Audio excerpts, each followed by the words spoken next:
Yo, what's going on, guys? It's Jack, and welcome back to another video. So now that the reveal for Modern Warfare has finally come to be, I thought I'd give my 2 cents on it. I wanted to give it some time for everything to sink in and for me to watch like a ton of videos on it and just to kind of put my thoughts together along with what I'm seeing and to try not to let my passion get the best of me because, well, that's the kind of person I am. And I wanted to be logical about it because at the same time, I haven't been invited to the event, obviously, and I haven't got my hands on the game, and I won't until beta, just like pretty much the rest of us. And speaking of beta, I'm actually glad that it's an open beta. Well, if you pre-order ahead of time, you get a few days. You get like 1 or 2 days ahead of time access to the beta, a few days early. But after that, basically, you'll have like what 2 or 3 days of just an open beta. So that's really, really good. I like the fact that there's crossplay, and crossplay is indeed working, but the way it works is kind of like a half and half sort of deal.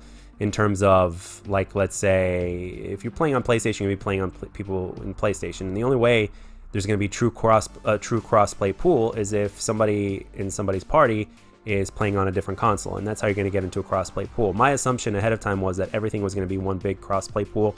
So that way, no matter what game type we play, no matter on what console, we would always have a good and fresh lobby. And it seems like that's only going to be the case if you have people that are basically partying up that are on different consoles or different platforms or whatnot. So that's basically how that's going to work. So it is crossplay, but it's, to me, with all due respect, it's kind of like a half-ass crossplay. But yeah, that's my 2 cents on that. So that's a good thing.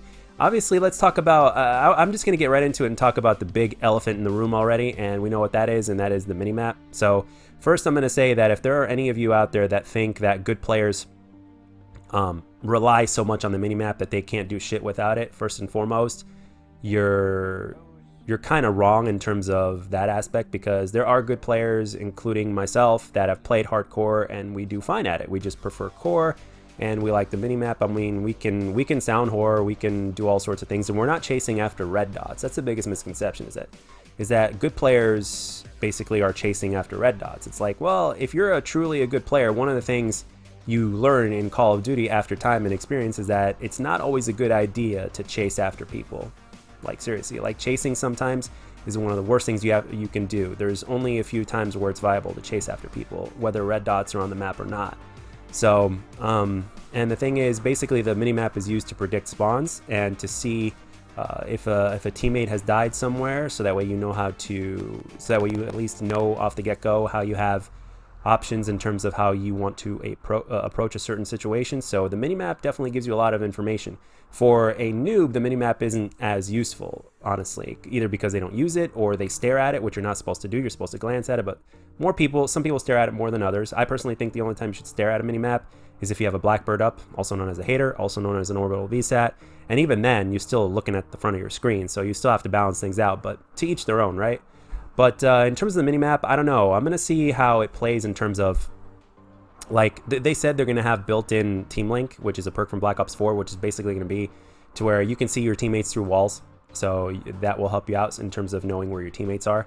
And they've got this compass on top of the screen that goes across, basically like it does in Blackout in Black Ops 4, to replace the minimap as well and to assist with that. So what that tells me is that, obviously, when I saw that, I was like, oh wow, they're obviously trying to get more people from the battle royale genre, or from the people that also have played Blackout, to kind of play this game and to be interested in playing this game, because they've taken out the minimap. And it really doesn't make that much sense, or at least not completely, that you'd have the minimap in competitive but you won't have it in pubs.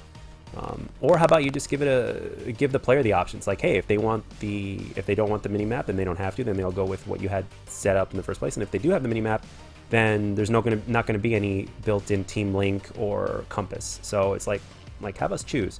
A lot of players didn't really like the fact that there was the omission of the minimap. So in terms of just visuals and not getting my hands on the game, I don't like it either, but I am open to seeing exactly how things work and how it feels, and if it feels good, it's no problem. I mean, good players are always going to be able to adapt, so I got no problem with that, just as long as it's like, you know, because the thing is, remember, even if you're a good player, and if a game is built a certain way, or if something is wrong in terms of a decision making from the development standpoint, like the omission of a minimap, that could send the game into chaos. In other words, you know, people are going to have a very hard time in terms of the way the spawns work, and in terms of the map design as well. It's like, well, it's going to be a lot harder to predict the flipping of the spawns and how to approach certain situations, and it's going to give a lot more randomness and chaos. And good players praise themselves on being able to predict things just as they're about to happen, or actually before they happen, so that way they determine what decision they're going to make in terms of how they're going to approach a certain gunfight or certain situation, or flanking routes, things like that. So the minimap, as you can see, just from what I mentioned over the last couple minutes, is more than just chasing red dots. And trust me, we're not doing that as often as you guys think. For those of you guys that will criticize players for being minimap horse, so to speak. Minimap is definitely not a problem. But they've omitted it, so we'll see how it plays out. And if it plays out good, then okay. If it doesn't, then it's an easy fix. The biggest thing that I really like is the customization. I really like the fact that you can have 30 to 60 attachments per weapon, and how it's actually balanced, and how every single person's class is going to be so different and unique to their own playstyle and to what their own capabilities are. I think the fact that there's pros and cons, like if you get certain attachments, there's also a catch. Like let's say you put a stock on a weapon to have faster movement speed while aiming down sights. A catch would be like let's say you'd have more idle sway, for instance, or slightly slower aim down sights time. So there's positives and negatives to everything. You could actually make your class loadout worse by making certain attachments, so you have to be really careful. And at the same time, even though you're using one specific gun, you can have that gun play like a different kind of gun, which is really good, which gives that gun a lot of versatility and a lot of replay value, which is absolutely excellent, and I love that.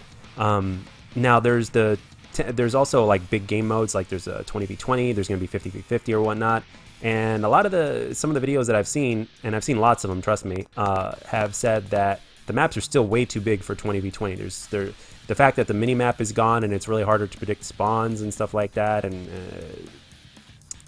on top of the fact that the maps are really big even for 20v20, makes it really hard for people to have legitimate engagements, and there's randomness. People are getting shot in the back, left and right.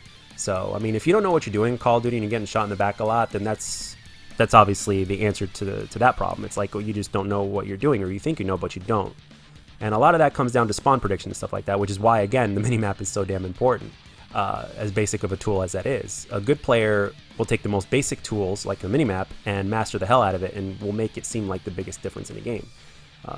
And an average player, or a below average player, simply will not be able to use it to that extent. It's something that takes time, it's something that takes a lot of playing around with, and yeah, and obviously having the playstyle to where you're running around instead of camping is something that plays a role as well. And speaking of which, this game seems to be taking that route to where they've slowed it down tremendously, not just because of the size of the maps and stuff like that, but overall the game looks and plays slower than a lot of Call of Duties in the past. And Infinity Ward has said that they're embracing all playstyles, which is great, but at the same time they said even camping, it's like, what's your incentive to go after that camper after you get killed? Is to go chase that camper, right, and get them down, right? It's like, yeah, I feel like doing that, but the thing is, if you're a good player, you can't do that because they're always in an advantageous position. If they kill you more than once, if they kill you twice after from the same engagement, from being in the same spot or whatnot, then you simply don't go after that camper because they're in such an advantageous position.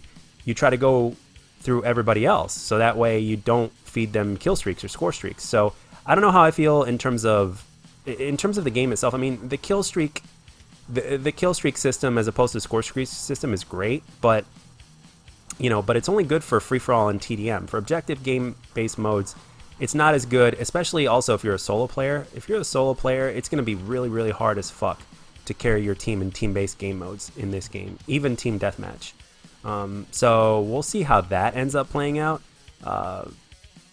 Crossplay, good thing. I mean, to me, it's half-assed. It's a half-assed crossplay because you have to be playing with people from a different console in your party or whatnot to get into the crossplay pool. Like, yeah.